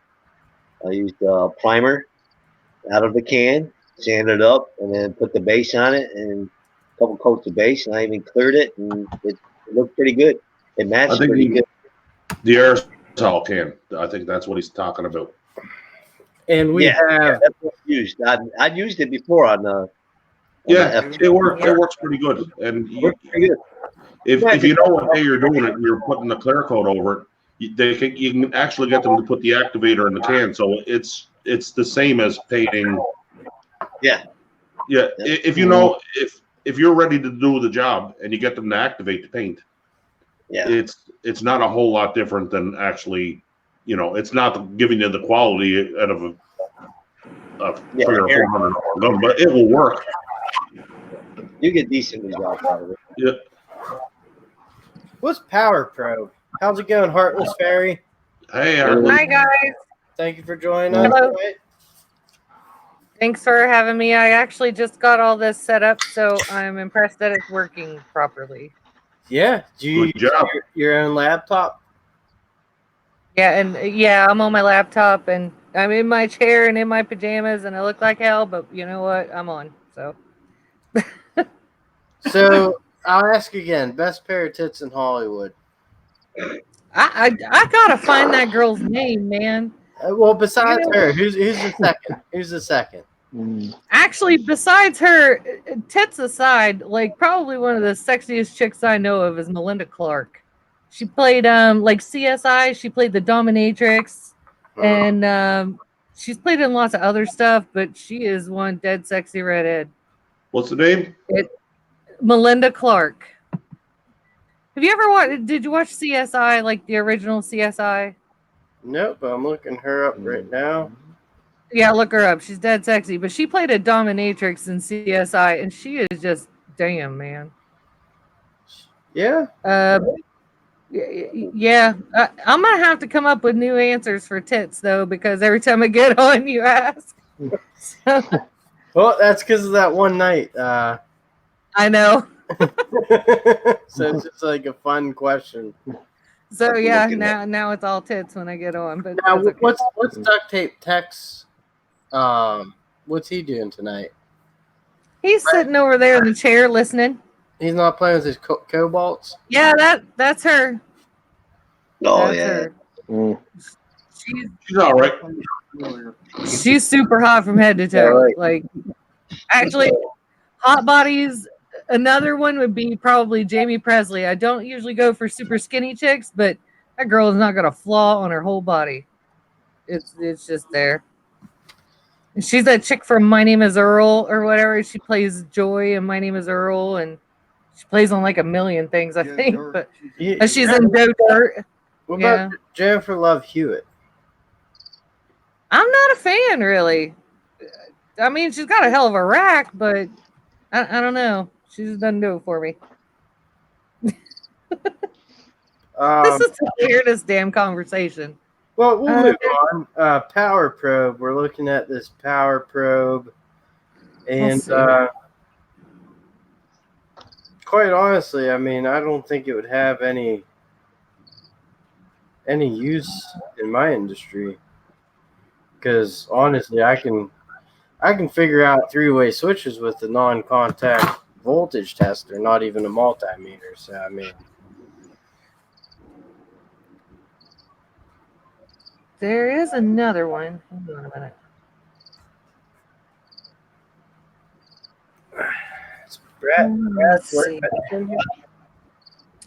There is one more I can think of right off the bat, and that would be Christina Hendricks. Why ain't I recognizing any of these names? You'll have to look her up, but she's got she's got a I nice think I think she's new in Hollywood. Christina Hendricks. No, she's been around for a so while. Or maybe she, or Yeah. She was in a show called Firefly. It only lasted a season, but I love the hell of it. It's sci-fi and stuff. But oh, that's another chick. That chick that plays Honora. What's her name?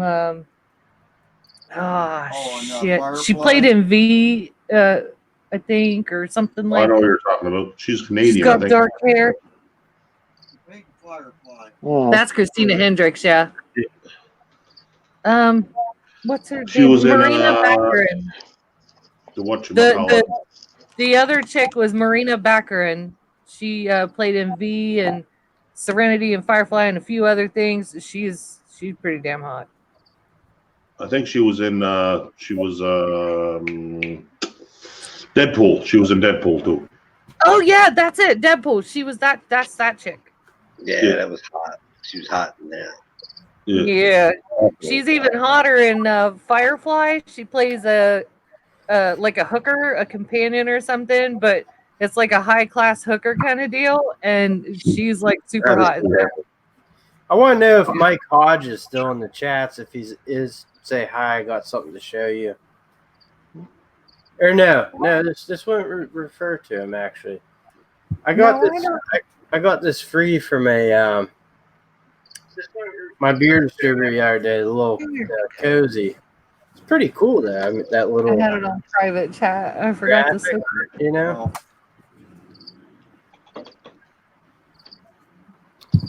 So Uzi Luke Garage, what was your first live stream you did? That was with a different channel, Pusa Studios. We were meeting somewhere a guest. That had to be a couple years ago, maybe 2 winters ago almost. Really? Yeah, we got invited. A Canadian channel, husband and wife. They started out doing live streams, and they asked us to come on. That was a great live stream. Okay. They asked us questions, this and that. It was fun. They're still doing live streams too. We pop in there here and there, not live, but up in there on their chat. And then I went on to Shane Otto's live stream. My son, me and the kid. That's really about it. And I did one once, quick one. Then I deleted it, and then I did 2 during the Woodward cruise with the phone, just messing around. But that's it. Really never got into live stream. It's pretty cool. Well, you hit the 1,000 sub mark, so that allowed you to do live streams, like do the woodwork thing, which is that's it's hard to get a good connection too. Neil's the man. That made it hard for a lot of channels when you couldn't use your phone on guy. Apparently, Mike's rubbing one out. So. Oh. Yeah. Good.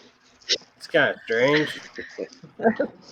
Well, I don't know. The conversation does turn to tits a lot. We were just naming off a lot of people, so you know.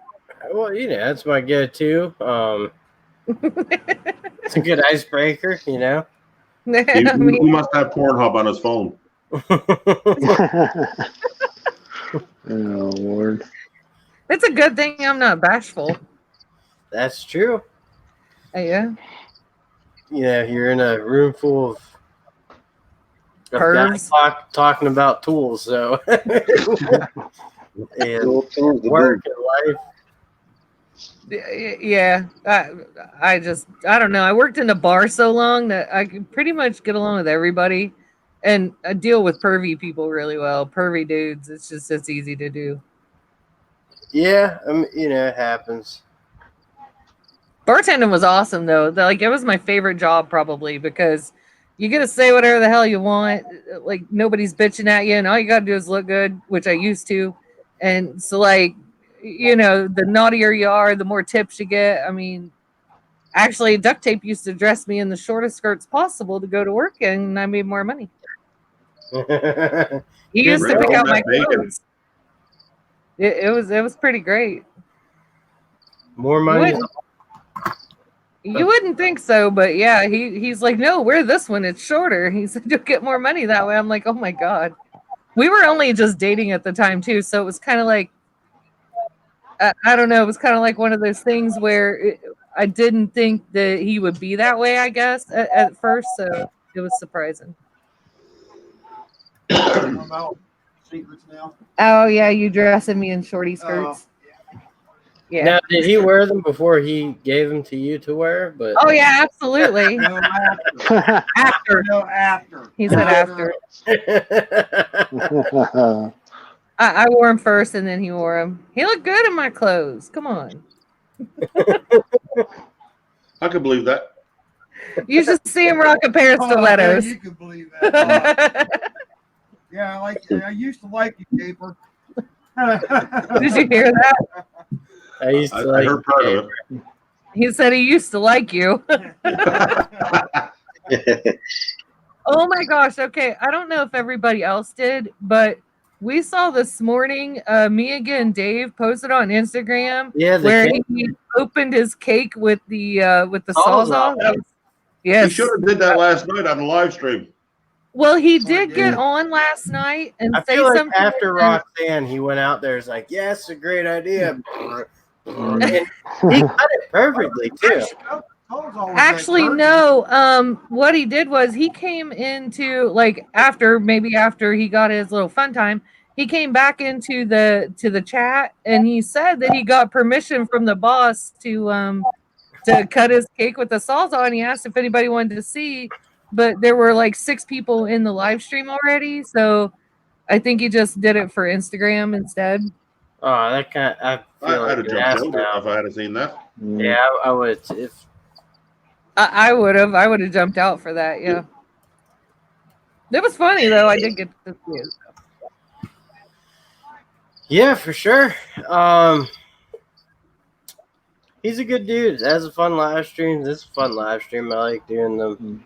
I like meeting new people. Ouzo, I'm happy that you're actually able to get on. You and I have been trying this for a while to actually hop on together. Yeah, and this time everybody doesn't become duct tape. Yeah, it's been a couple months, but we finally got it. We got it. We're good. Good times, good times. Am I the only one not drinking? I'm not drinking. Looks like it. I don't think Josh is drinking either. Yeah, I'm out of beer. Oh, were you drinking? I was drinking through the week, but now I'm out. So me and Uzi Lou then. Duct tape's drinking. Yeah, I'm out. Oh, I'm good. Well, I know he's drinking his PBRs. Yeah, his hipster beer. It is. The blue ribbon. Funny. I get Oh, it's big here. but hipsters wish they could be like me. I mean, I'm just saying. Hey, it's big here because we got the actual PBR here, and if you're drinking a PBR while the rodeo's going, you fit right in. Perhaps blue ribbon. I'm just saying, this is $18 a case. PBR is like $24 here. He actually got a 30-pack for like $9. I saw that the other day. Yeah, that's pretty cool. That A was 30-pack of beer here would be $60 fucking dollars. Oh my god! Yeah, get $60 Damn. fucking dollars, yeah. Dude, Right. man, That's the cost of socialism. Yeah. Nobody can afford to drink. Yeah. Wow. A can of Copenhagen up there's like $20 or something up there. What's that, Duck? It says a can of Copenhagen is like $20 up there, isn't it? Can of A what? can of Copenhagen, like $20. You said. That's important. I'll check. Now he's gonna have to check. Yeah, let me know how much it is up there, Kate. I will let you know. Me too. Yep. What's up? I like the Coors Heavy. The what? Coors Banquet. Yeah. That's piss beer, but I can't drink beer anymore. I can't drink actually at all anymore.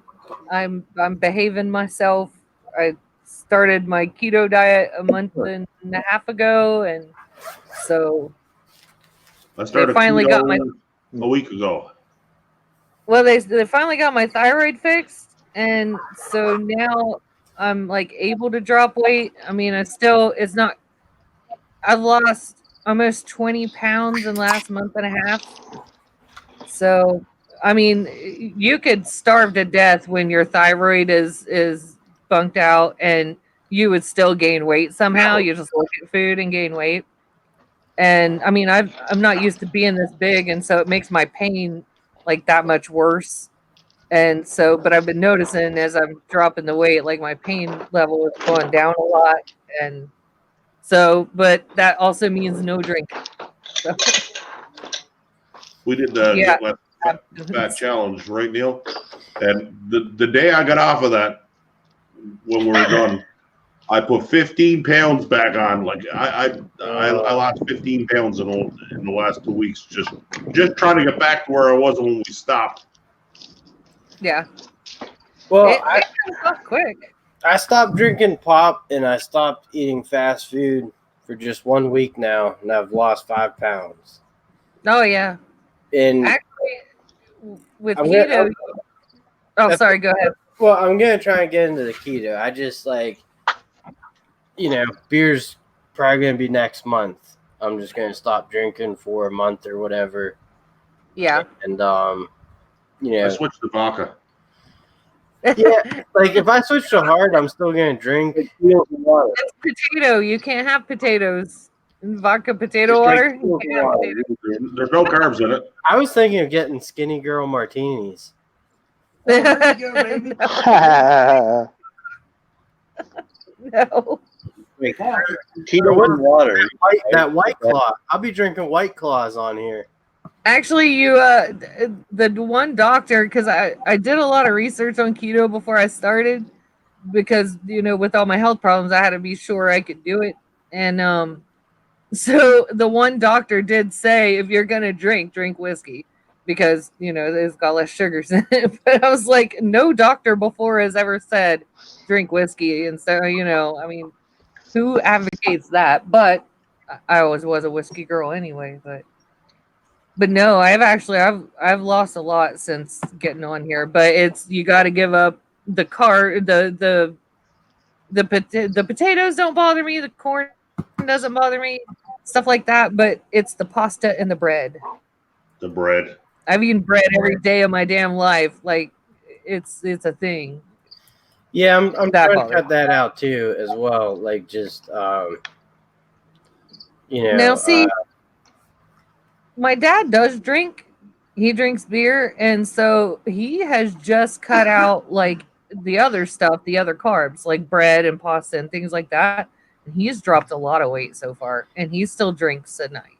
Well, that's the thing. Like, I know a lot of guys that drink every single fucking night, which I don't, and they drink like as much as I do in one night, but they do it every night, and they're thin as hell. And I'm like, how the fuck do you do that? And They don't eat. They're alcoholics. They don't eat. Don't even say that, because you're a scrawny bastard and you drink. So I don't want to hear you. And you eat. I know you eat. No, that's not. Literally, that's all they do. Oh, They yes. don't eat. They just live on beer for the day like the dark. But that's not true, because I do see them eat. They're like, got some close friends and stuff. Oh, okay. Well, yeah. But you got to just have a high metabolism. Luckily, I've been that. Or depending on how much activity you do. Yeah. Yes. Like me, I go up and down ladders like almost like 8 hours a day, and I can burn off more calories than anything in one day. I mean, I quite literally. The other day we went to Burger King, and it was our first break. I quite literally downed like 3 double Whoppers in no time. 3 double Whoppers. Yeah, 3 double Whoppers. It. Guy thought it was crazy, but I was like, wait till the end of the day. I'll burn this off, and I'll be eating dinner at the same time. That's like I mean, I scare people on how much calories I burn, but it's all about how much what you do in a day is what can actually cause you to burn calories. Oh yeah. I do agree with Mike though. No bread is unholy. It's just like it's the most awful thing ever. It's terrible. Yeah. Like, how am I gonna eat a burger without a bun? Yeah, I don't like my burgers without buns either. I will say that now there's depending on how far into ketosis you are, and there are monitors that you can get. Like I was so far in the one day I ate a Big Mac because at some point I had already been on for 3 weeks. I just had to have it. It was one of those things I was not going to be happy until I did. So he brought me home a Big Mac after work and I ate that and it did not bring me out of ketosis. So a lot of it has to do with how many carbs you can handle personally, and that's different for everyone. Well, I try to stick to 20 a day. I've noticed with older people, like my parents are, going into their 70s here soon, but like they don't eat the amount of food that we do or I do, and it's because like they like fucking could not afford it growing up, so like that's just what their diet was, and then portions got bigger here. Because I'm always sitting here going like, what the fuck's wrong with me? I don't understand. Like, it's like they go out for dinner or something, they split a meal. I'm like, so I don't know. I'm just a fat fuck. I am too right now, but Your words, Neil, not mine. My words. Goddamn right. Fucking with you, buddy. we love you anyway. There's more of you to love that way. See? Yeah, but I was 190 pounds a couple years ago, and then I ballooned up to 250. So yeah, I gotta was work not. on that. I was pretty close to that, but the thing is, like I said, when my thyroid went out, I'm supposed to. My comfortable weight is about 135 to 140, and I'm over 200 now, and it's not what my body is meant to handle. But they killed off my thyroid so badly.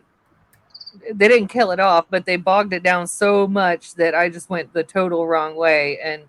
But so now they're bringing it back up, and it's in a good range now where I can actually finally start dropping weight. You also went down to like 121 pounds too. There no, I was 80 pounds at one point. Like my thyroid went super high at first, and I was about 80 pounds.